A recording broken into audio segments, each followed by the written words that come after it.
व्यवस्था या क्या भूमिका हो सकती है उसके बारे में अपने विचार प्रकट करना चाहूँगा। सबसे पहले मैं बता दूं भ्रष्टाचार क्या है। भ्रष्टाचार संस्कृत का एक ऐसा शब्द है जो बताता है, जिसका मतलब होता है कि अपने पद पे रहते हुए अपने पद का दुरुपयोग अपने निजी स्वार्थ के लिए करना, ये भ्रष्टाचार की श्रेणी में आता है। एक चीज मैं बताना चाहूँगा, 13 फरवरी 2012 को सीबीआई ने एक अनुमान लगाया कि पूरे विश्व में जितना काला धन फैला है उन सबको एक तरफ रखा जाए और भारत का काला धन एक तरफ रखा जाए तो भी भारत का काला धन ज्यादा पड़ेगा। मॉरिशस जैसा एक छोटा सा देश है, उसकी पूरी जनसंख्या 12 करोड़ 86,000 के करीब है, जो कि हमारी दिल्ली से भी कम है। लेकिन भारत में आने वाली कुल प्रत्यक्ष विदेशी निवेश यानी एफडीआई का 43% भाग अकेले मॉरिशस से आता है। ये सब दर्शाता है कि भ्रष्टाचार, काला धन और देखा जाए तो टेररिज्म ये एक दूसरे के साथ किस तरह से जुड़े हुए हैं। अगर हम भ्रष्टाचार को हटाते हैं तो काले धन की समस्या, टेररिज्म, गरीबी और ऐसी जो उसके पीछे चलने वाली जितनी समस्याएं सब अपने आप हट जाएंगी। हमारा पिछला साल 2012 जो भी खत्म होने वाला है, हम नई न्यू ईयर बोलेंगे 2013 को, उसमें 2G घोटाला, कोयला घोटाला, आदर्श हाउसिंग सोसाइटी घोटाला, यूपी में एम्बुलेंस घोटाला, अगर हर एक राज्य के बारे में बताऊं तो 5 मिनट बहुत कम पड़ेंगे मुझे, तो इसलिए बताता हूँ। एक संस्था है, वैश्विक संस्था है, हमारे दोस्तों ने इसका नाम दिया था TICTI, ट्रांसपेरेंसी इंटरनेशनल।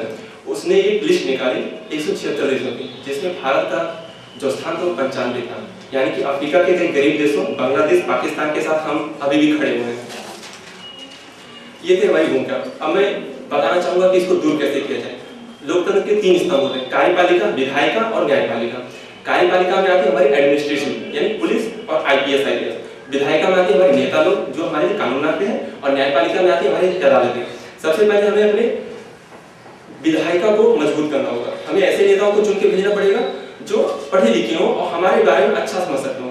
540 निर्वाचित सदस्यों में 120 के ऊपर बड़े बड़े केसेस चल रहे हैं, हत्या, डकैती, रेप जैसे। अगर ये हट जाए तो हमारे लिए अच्छे कानून बनेंगे। दूसरी बात आती है कार्यपालिका की।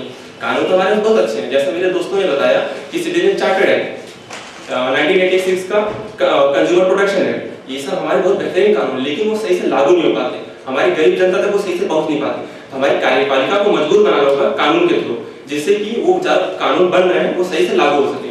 तीसरी बात आती है हमारी न्यायपालिका, भारत की अदालत जो अभी भी काम करी अंग्रेजों के जमाने के बनाए हुए कानून थे। इंडियन पीनल कोड जिसको ब्रिटिश लोग यूज करते थे, उसका नाम चेंज कर दिया, चीज वही है, यानी कि नई मॉडल में पुराने साल। तो हमें अपनी न्यायपालिका को हटाना पड़ेगा। एक छोटे से केस के लिए हमें 10-10 साल तक इंतजार करना पड़ता है।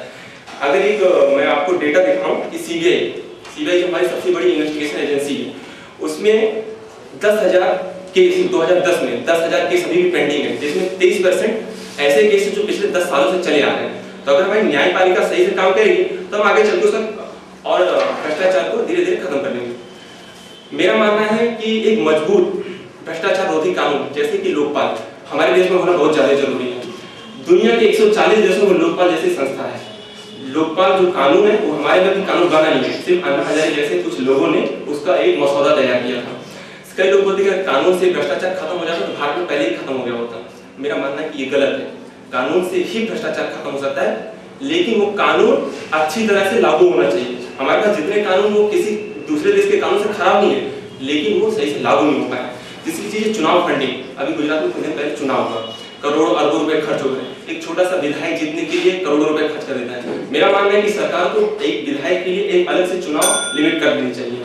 तीसरी चीज है कि सरकारी कर्मचारियों के जो केस होते हैं उनको आज्ञा देना कि हाँ इसके ऊपर केस चलाया जाए। जैसे हमारे सौमित्र चटर्जी बंगाल के हाईकोर्ट के जज, उनके ऊपर भ्रष्टाचार का केस आया लेकिन अभी तक चल नहीं पाया, तो उसके लिए सांसदों की मंजूरी की जरूरत होती है। हमारी कानून व्यवस्था जो बहुत लंबी और कॉम्प्लिकेटेड हुई है, इसको हमें थोड़ा सरल करना चाहिए और आम आदमी के समझ के अंदर रखना चाहिए। अंत में मैं एक छोटी सी पंक्तियां सुनाना चाहूंगा, मेरी स्वरचित है। जब होती है संसद में गुहार तब होता है भ्रष्टाचार, जब होते कांड हजार तब होता है भ्रष्टाचार, जनता रहती अठनी चवन्नी को मोहताज, नेता करते करोड़ों का कारोबार तब होता है भ्रष्टाचार। आओ ले एक संकल्प, ढूंढेंगे कोई विकल्प, खत्म होगा भ्रष्टाचार, राज करेगा अपना भारत महान। धन्यवाद। एलाउड છે કોઈ નાની પાડે તમને, પણ એ તમારો માઈનસ પોઈન્ટ જો તમારી સામે કોઈ ટક્કરનો સ્પર્ધક આવ્યો અને કમ્પેરિઝન થયું તો માઈનસ પોઈન્ટ અવશ્ય થશે, નિર્ણય શ્રી વ્યવસ્થા જશે।